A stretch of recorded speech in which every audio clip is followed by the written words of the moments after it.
السلام علیکم. I hope you all are doing good. آج ہم ڈسکس کریں گے اسٹروک اویئرنیس کے بارے میں، جسے عام طور پر فالج کہا جاتا ہے، with the motto of understanding, preventing and responding. At the end of this video you would be able to learn کہ اسٹروک کیا ہے، اسٹروک کے میکینزمس کیا ہیں، یعنی یہ کس طرح سے ہوتا ہے، اس کی علامات کیا ہیں، اس کی وجوہات کیا ہیں، اینڈ دا موسٹ امپورٹنٹلی کہ اس کی پریونشن کیسے کی جا سکتی ہے. تو اسٹروک کیا ہے؟ اسٹروک اس وقت ہوتا ہے جب آپ کے برین کے کسی ایک پارٹ کو خون کی فراہمی میں رکاوٹ یا کمی ہو جاتی ہے، جس کی وجہ سے برین ٹیشو کو آکسیجن اور غذائی اجزاء نہیں مل پاتے. اب آپ کے برین کا وہ ٹیشو جس کو آکسیجن اور غذائی اجزاء نہیں ملتے، وہ ڈیڈ ہو جاتا ہے، اور چونکہ ہمارا برین ہماری باڈی کو کنٹرول کر رہا ہوتا ہے، تو ہماری باڈی کے بھی کچھ فنکشنز لاس ہو جاتے ہیں. اسٹروک کی دو اقسام ہیں، اسکیمک اور ہیمریجک. اسکیمک اسٹروک اس وقت ہوتا ہے جب دماغ کو خون کی فراہمی کرنے والی شریان میں کوئی رکاوٹ آ جاتی ہے. یہ رکاوٹ خون کے جمنے یعنی کوئی بلڈ کلاٹ کی وجہ سے ہو سکتی ہے، یا ایتھروسکلیروسس جیسی بیماریوں کی وجہ سے ہو سکتی ہے.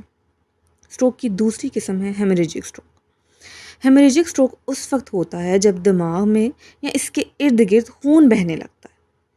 اب یہ کچھ وجوہات کی وجہ سے ہو سکتا ہے، جس میں ہائی بلڈ پریشر، اینیورزمز اور ایٹریو وینس میل فارمیشنز ہو سکتی ہیں. نیکسٹ امپورٹنٹ پوائنٹ ہے اس کے اسٹروک کی علامات کیا ہیں، جنہیں پہچاننا انتہائی ضروری ہے. So the first one is face drooping, یعنی چہرے کا ایک طرف ہو جانا، ہونٹوں کا ٹیڑھے ہو جانا.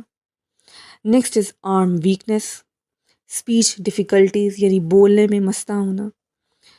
اور جب بھی آپ کسی کے اندر یہ علامات محسوس کریں تو it's time to call emergency services.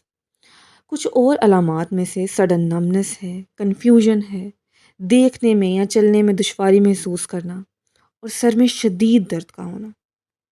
Next important point اس کے اسٹروک کے رسک فیکٹرز کیا ہیں.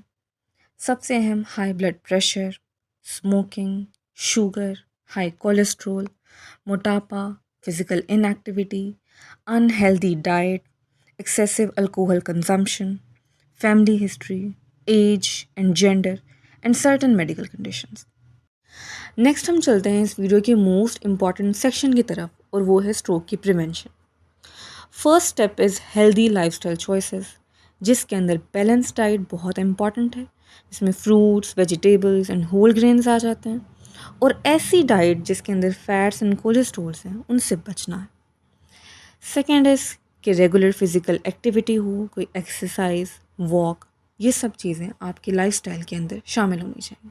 Second important point is avoiding risk factors, جیسا کہ quit smoking, limit alcohol consumption, and exercises and yoga techniques and meditation which can help you to reduce your stress. Third important point is regular health check ups and managing medical conditions, جس میں کہ آپ کا blood pressure, cholesterol levels اور blood sugar levels monitor ہوتے رہنے چاہیے. اس کے علاوہ اگر آپ پہلے سے ہائی بلڈ پریشر، شوگر یا دل کی بیماریوں میں مبتلا ہیں تو اپنے ڈاکٹر کی ہدایات پر عمل کریں اور اپنی میڈیسنز وقت پر لیں. Next important point is early intervention and emergency response.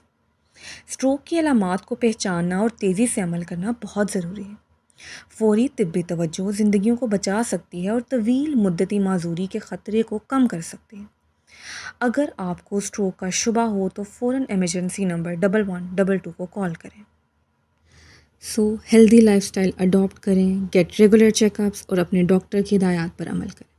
Together we can reduce the risk of stroke. Thank you for watching. Share this video to spread the awareness and help others learn about stroke prevention. Thank you.